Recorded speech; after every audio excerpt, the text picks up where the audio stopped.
कृपया अपने नेत्रों को बंद कर लीजिए।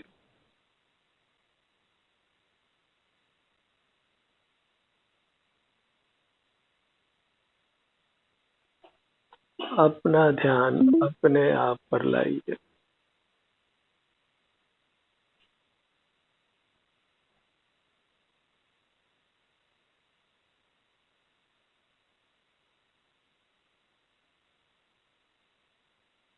बहिर्मुखता से सारा जगत पीड़ित है।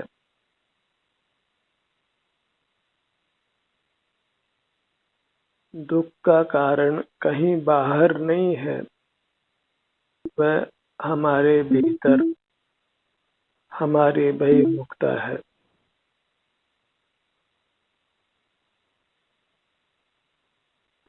अंतर्मुखी बनिए और सदा सुखी रहिए।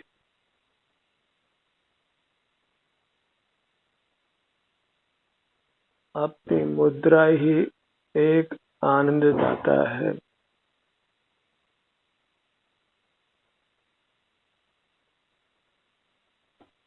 अन्य कोई पर पदार्थ सुख का कारण नहीं है। सारे जगत से निराश होकर अपने प्रति आशावंत होकर अपने से युक्त रहिए। जो जगत से निराश हो गया वह सुखी हो गया, और जो जगत के प्रति आशावंत रहा वह संसार में रुलता रहा। जो बाह्य जगत से सुख की आशा है वह हमारी आशा ही पिशाचिनी है, हमको बार बार मारती है, नाना प्रकार के दुख देती है। जग भर से निराश होकर अपने पास आइए। अपनी शीतल छाया में, सुख रूप छाया में।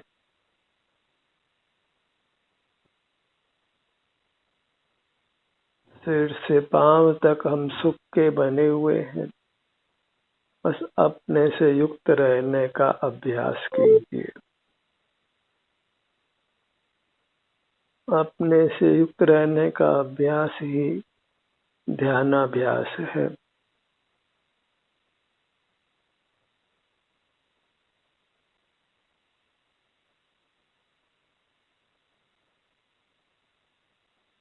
अपने आप को भीड़ भाड़ से बचाइए।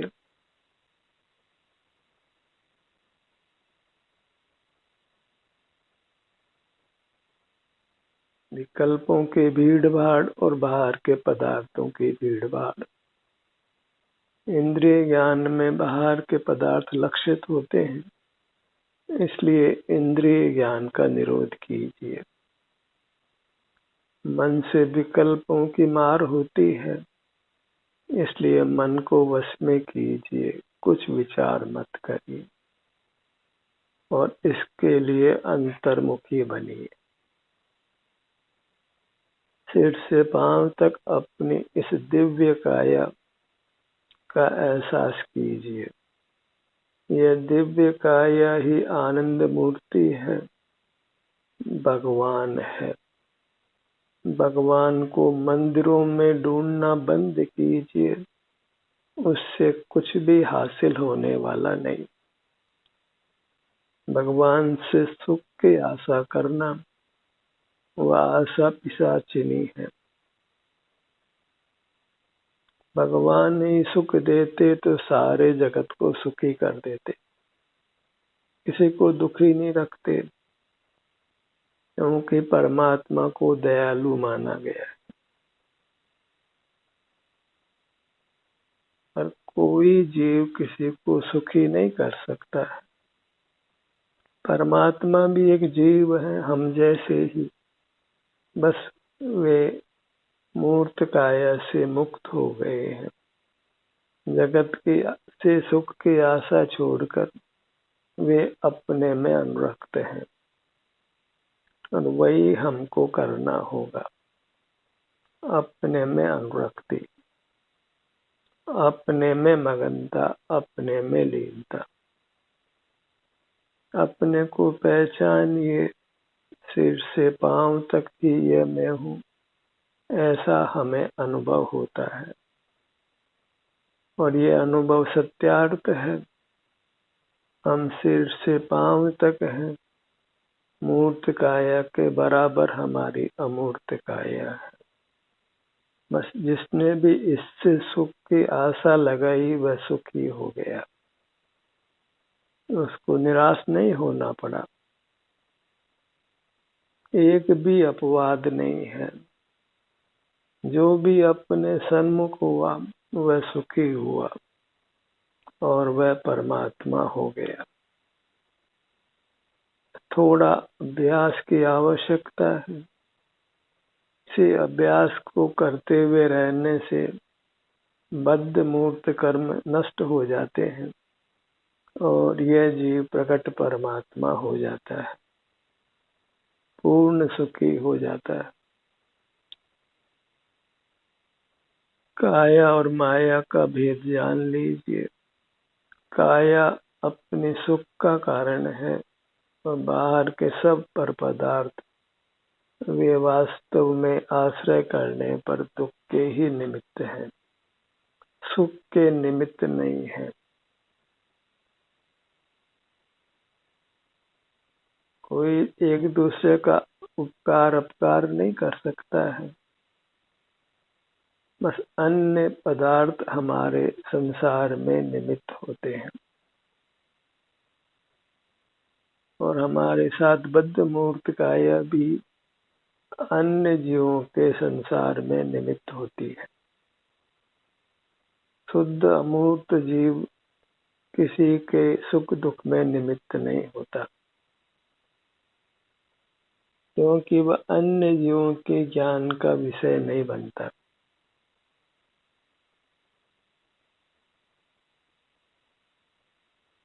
अपनी मुद्रा को लक्ष्य में रखिए।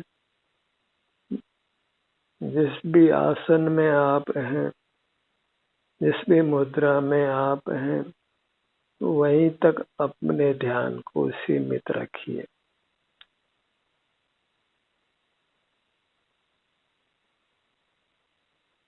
इसी से आप मानसिक तनावों से मुक्त होते हैं और आपको सुख की अनुभूति होती है। आप उत्तम स्वास्थ्य को प्राप्त करते हैं। बहिर्मुखता में हम हमारा बहुमूल्य समय नष्ट ही करते हैं।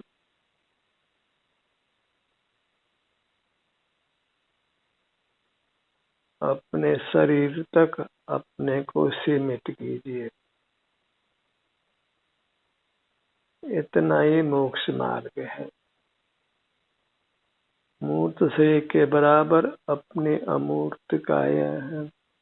बस अपनी अमूर्त काया तक हमें सिमट जाना है। और जो सिमट गया वह परमात्मा हो गया, भगवान हो गया, पूर्ण सुखी हो गया हमेशा हमेशा के लिए।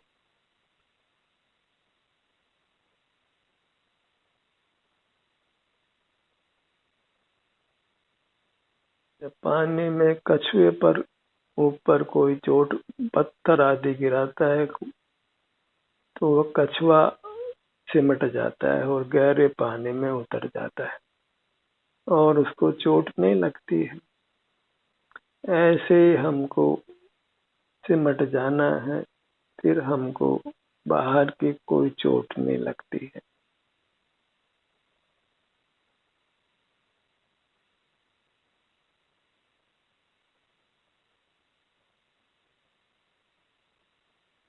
अपने सन्मुख होने मात्र से जीव आनंद का अनुभव करता है।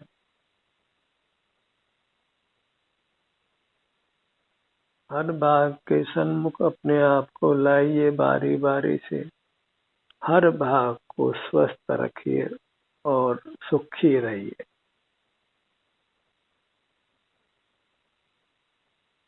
भयमुख रहेंगे तो फिर आपके अंगोपांग निश्चित ही रोगी होने वाले और रोग के समान दुख लोक में दूसरा नहीं है। जो रोगी है वह दुखी है, जो निरोग है वह सुखी है। रोगों से बचने के लिए, रोगों के आक्रमण से बचने के लिए बस स्टे इन योर सेल्फ, अपनी सीमा में रहिए। अपने देह प्रमाण तक ही अपने ध्यान को सीमित रखिए, वह भी बंद नेत्रों से, ताकि आपका ध्यान बाहर नहीं भटके, बहिर्मुख नहीं हो।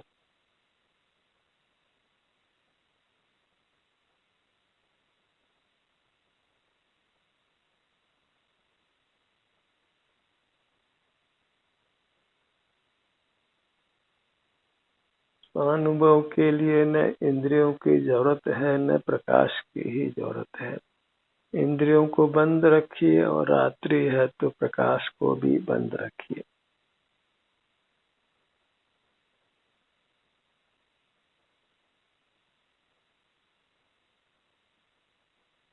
जीव अपने अमूर्त काया के आनंद को भोगने के स्वभाव वाला है। शुद्ध जीव केवल अपने अमूर्त काया के आनंद को ही भोगते हैं। यह उनकी अमूर्त काया ही उनको आनंद देती है, ऐसा आनंद जिसके लोक में कोई सानी नहीं है, कोई समानता नहीं, अत्यंत स्वाधीन और अविनाशी भी। बस अपने सन्मुख रहकर बद्ध कर्म को नष्ट कर दी। पुनः पुनः अपना ध्यान अपनी अमूर्त काया पर लाने से अल्प काल में ही कर्मों का बंधन नष्ट हो जाता है। जैसे ईंधन को अग्नि दिए जाने पर वह ईंधन अल्पकाल में ही जलकर खाक हो जाता है, और ये हमारा ध्यानाभ्यास भी कर्मों को नष्ट करने के लिए अग्नि समान है, कर्म रूपी ईंधन को नष्ट करने के लिए। अपने अनुभव मात्र से, अंतर्मुख होने मात्र से हम सकल कर्मों से मुक्त होकर परमात्मा बन जाते हैं, सकल दुखों से मुक्त होकर सुखी हो जाते, और वह सुख अनुपम है।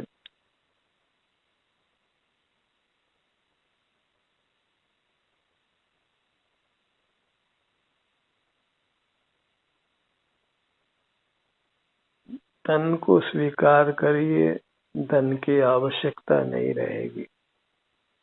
काया को स्वीकार करिए, माया की आवश्यकता नहीं रहेगी।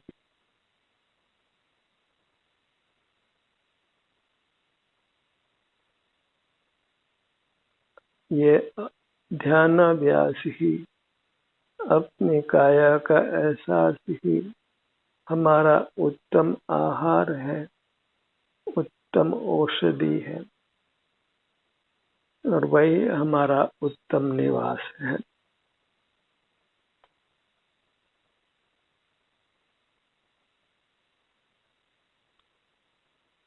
इसी से हम मूर्त के बंधन से मुक्त होकर अमूर्त हो जाते हैं। हमारा अमूर्त स्वरूप प्रकट हो जाता है, और फिर हम मूर्त जगत से प्रभावित नहीं होते। फिर लोक में सर्दी पड़े, गर्मी पड़े, आग लगे, ज्वालामुखी हो, भूकंप हो, मूर्त काया के बंधन से मुक्त अमूर्त जीव फिर मूर्त से किंचित भी प्रभावी नहीं होता है।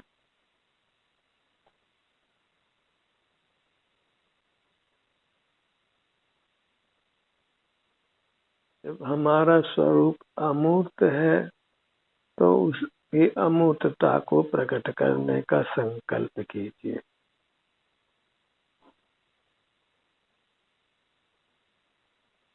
ये मूर्त काया ही वास्तव में हमारे बदन पर चिपकी हुई गंदगी है। और जिसको छुड़ाने का अन्य कोई उपाय नहीं है सिवाय इसके कि हम अंतर्मुख रहें, अपनी ही अमूर्त काया की सुख की स्थिति जो भी है उसका एहसास संवेदन करते हुए रहें।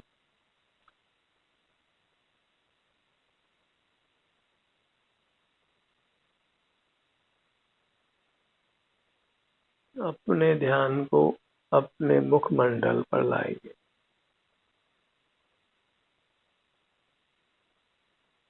आंखों से केवल नासिका का अग्रभाग दिखाई देता है मूर्त काया का, और बिना ही आंखों के सिर से पांव तक अपने सुख दुख की स्थिति का एहसास होता है।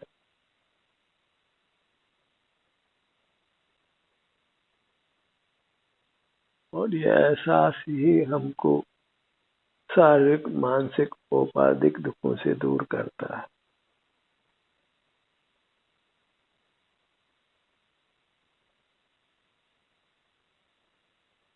सिर का भाग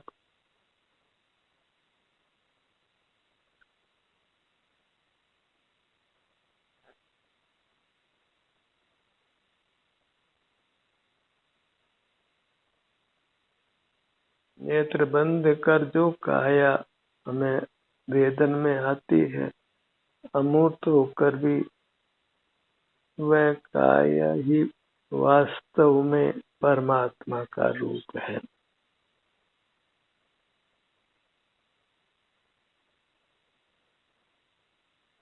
तो अंतर्मुख होकर वास्तव में हम परमात्मा से युक्त होते हैं, साक्षात परमात्मा से। जो मूर्त प्रतिमा आदि मंदिरों में है वे साक्षात परमात्मा नहीं है, वहां तो बस परमात्मा पने की कल्पना ही काम करती। पर सिर से पांव तक जो अमूर्त काया हमारे अनुभव में आती है वह वास्तव में अंतरंग में परमात्मा स्वरूप है।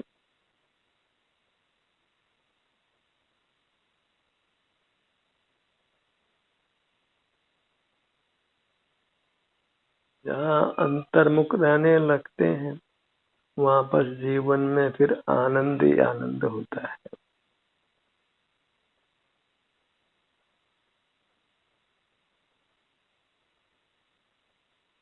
वृत्ति घनीभूत होती है, बलवान हो जाती है, और हम फिर सुगमता से अपने सन्मुख ठहर पाते हैं।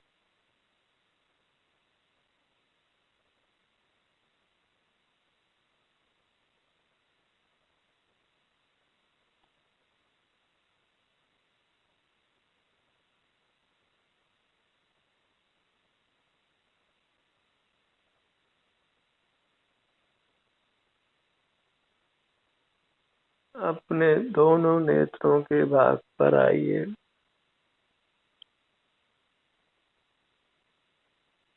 नेत्र द्वंद्वे कर्ण युगले नासाग्रे छ ललाटे नाभो हृदय शीर्षे तालु भ्रू मध्य। इस प्रकार आचार्यों ने अपने अमूर्त से के विभिन्न अंगों पर ध्यान करने की प्रेरणा दी है, उनके सन्मुख रहने की प्रेरणा दी,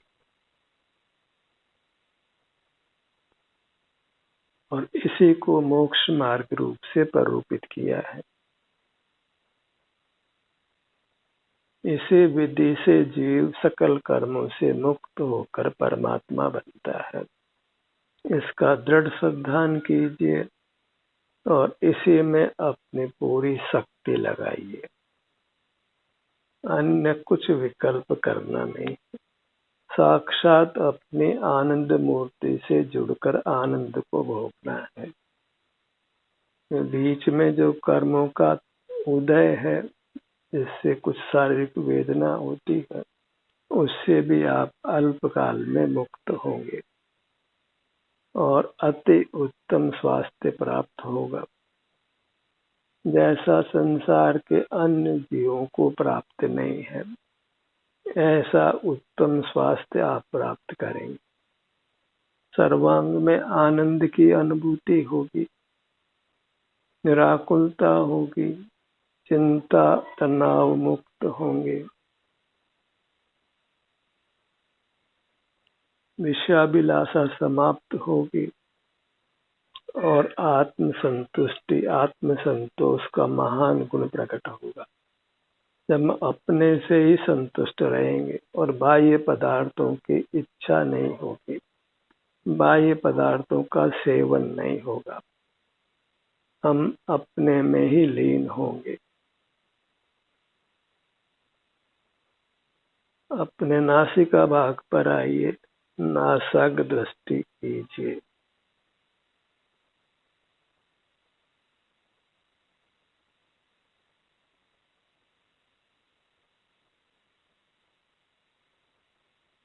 ध्यानाभ्यास में पुनः पुनः हम अपने अंगों से युक्त होते हैं।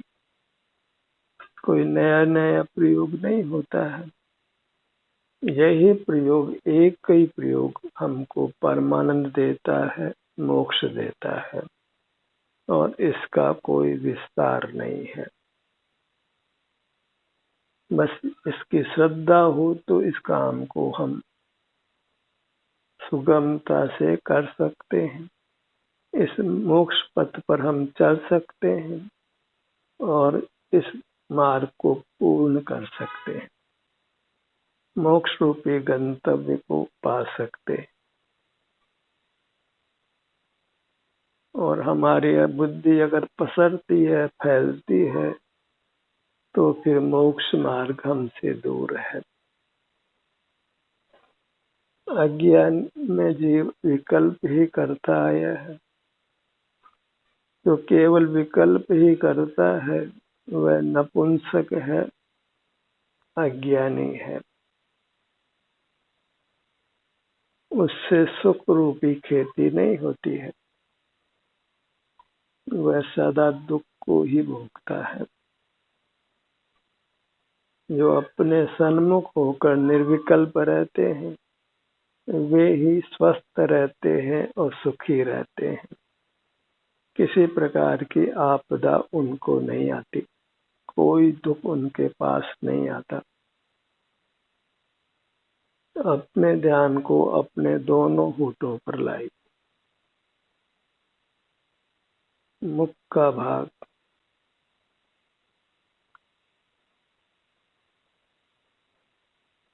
दोनों होठ मिले हुए,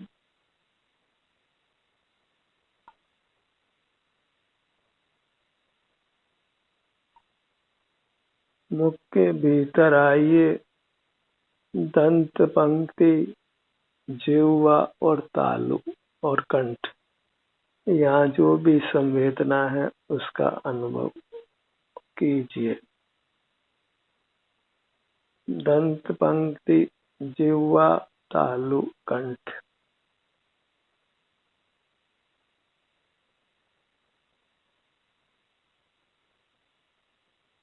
बाह्य जगत कुछ भी नहीं मेरा और न बाह्य जगत का मैं। यह निश्चय कर छोड़ बाह्य को, मुक्ति हेतु नित्य स्वस्थ रमे। अपने में स्थित होकर रमण कीजिए, आनंद भोगिए, वही मुक्त होने का उपाय है। अपने में उपस्थित रहना, एब्सेंट माइंडेड नहीं होना है। जो अपने में अनुपस्थित है वह मोही है, पागल है और मूर्ख है, अपने हित को जानता नहीं है।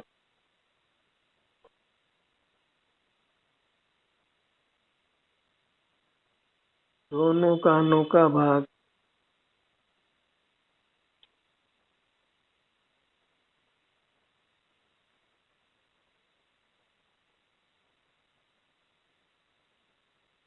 परमात्मा कोई देखने का विषय नहीं है, कोई इंद्रिय गम्य नहीं है।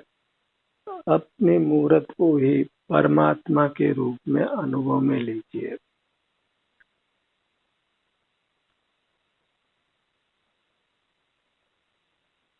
आप अनुभव गम्य है और जो अनुभव का विषय है वही परमात्मा है, वही आनंद की खान है, आनंद मूर्ति है। अपनी मूर्त ही आनंद की मूर्त है, कहीं अन्यत्र आनंद को तलाशना नहीं है। अपने ध्यान को अपने गर्दन के भाग पर लाइए।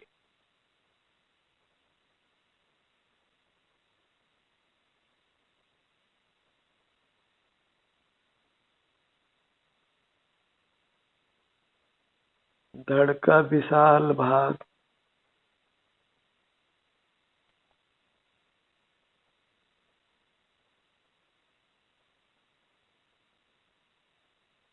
हम जिस भी अंग का ध्यान करते हैं वह हमारे अंग अमूर्त हैं, केवल शांति के आनंद के बने हुए, और उनके समक्ष होने से हमें बस शांति का आनंद का अनुभव होता है।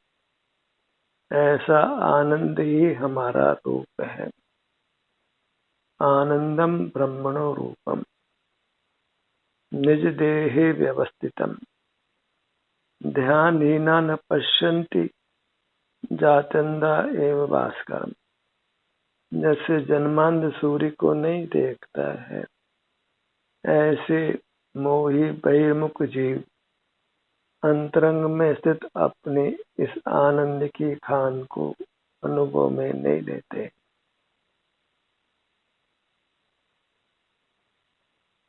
अंतर्मुख होने पर एक आनंदी आनंद का अनुभव होता है। शांति, परम शांति, सुख की दशा, उत्तम स्वास्थ्य की दशा, वही वास्तव में परमात्मा का रूप है। हम अंतर में जाकर बाहर लौट आते हैं और परमात्मा बाहर लौटते नहीं है।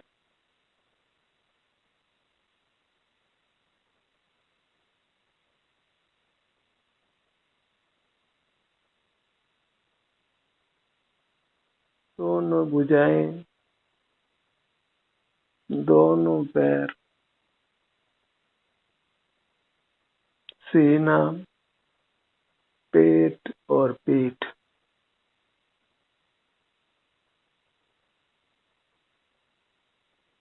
हर बड़े अंग के उपांग को अनुभव में लीजिए, उपांगों को अनुभव में लीजिए। अपने छोटे छोटे विभाग कल्पना कर हर विभाग के सन्मुख ठहरिए। बस अपने में बने रहिए और अपने प्रति सुख की आशा रखिए। बाह्य जगत से निराश होना है, उससे किसी प्रकार का संबंध नहीं रखना है। ध्यान का सत्र यही समाप्त होता है। आपकी सहभागिता के लिए धन्यवाद।